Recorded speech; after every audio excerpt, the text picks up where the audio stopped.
मैंने एक अभी इंटरनेट से एक सैंपल कोरोनरी एंजियोग्राम की रिपोर्ट डाउनलोड की है और अब मैं उसको चैट जीपीटी के साथ डाल करके पूछने वाला हूं।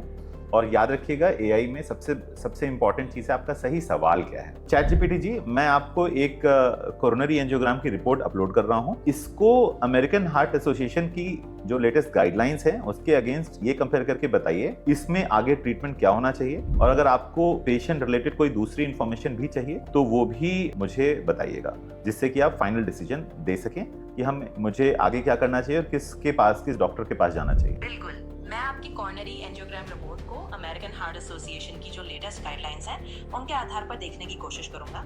आप बस रिपोर्ट अपलोड कर दीजिए। उसके बाद अगर मुझे पेशेंट की कोई और जानकारी चाहिए होगी तो मैं आपसे पूछ लूंगा, ताकि हम आगे के ट्रीटमेंट के बारे में एक साफ और सही दिशा में सलाह दे सकें। तो मैंने एंजियोग्राम रिपोर्ट अपलोड कर दी है, बताइए। ठीक है, मैंने आपकी एंजियोग्राम रिपोर्ट देख ली है। इसमें 3 मुख्य जगहों पर स्टेनोसिस दिख रहा है। राइट कॉर्नरी आर्टरी में एक सिग्निफिकेंट स्टेनोसिस है जो लगभग 75 to 99% के रेंज में है, यानी काफी गंभीर ब्लॉकेज माना जाएगा। LCX लेफ्ट सर्कमफ्लेक्स आर्टरी में लगभग 50 to 75% की स्टेनोसिस है जो मॉडरेट ब्लॉकेज है, और LAD left interior descending artery में लगभग 25 to 50% की स्टेनोसिस है जो हल्की ब्लॉकेज मानी जाती है। अमेरिकन हार्ट एसोसिएशन की ताज़ा गाइडलाइंस के हिसाब से अगर आरसीए में इतनी बड़ी ब्लॉकेज है तो आमतौर पर इंटरवेंशन की जरूरत होती है, जैसे कि एंजियोप्लास्टी और स्टेंटिंग। मॉडरेट ब्लॉकेज वाले केस में जैसे LCX दवा और लाइफस्टाइल चेंजेस के साथ मॉनिटर किया जा सकता है। हल्की ब्लॉकेज जैसे LAD में आमतौर पर दवाओं से मैनेज किया जाता है।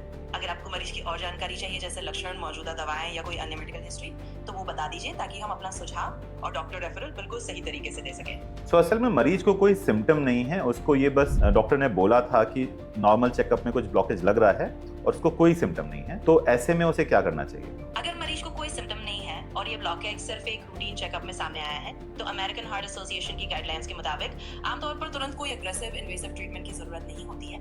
ऐसे मामलों में कंजर्वेटिव मैनेजमेंट यानी लाइफस्टाइल मॉडिफिकेशन जैसे डाइट, एक्सरसाइज, ब्लड प्रेशर और कोलेस्ट्रॉल कंट्रोल करने वाली दवाएं और रेगुलर फॉलोअप्स की सलाह दी। Well, thank you.